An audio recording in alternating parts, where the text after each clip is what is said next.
Hello guys, naubos din yung paninda ko. At salamat God kasi naubos yung paninda ko.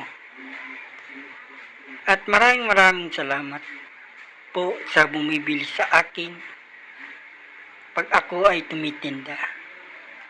At kahit mahirap man guys magtinda, tuloy pa rin tayo. Kasi ito yung hanap buhay ko at para makatulong sa magulang ko. At sa mga kabataan na katulad ko, sana lahat ng kabataan ay masipag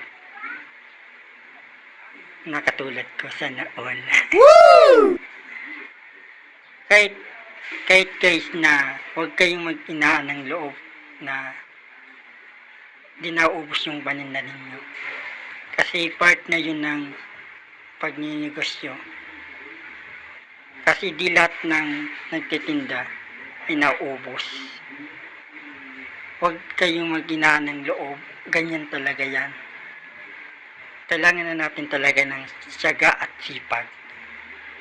At huwag natin papansinin yung mga taong wala naman ambag sa atin. Magpatuloy lang tayo sa anong ginagawa natin. Kasi di tayo mag-aangat kung papansinin mo yung mga naninira sa iyo. At sa mga negosyante dyan, patuloy lang tayo kahit mahirap man, kakayanin. Para pag dumating yung araw na tayo naman aangat, di tayo magaganti sa kanila. Aral na yun sa kanila. Thank you sa pag-watching.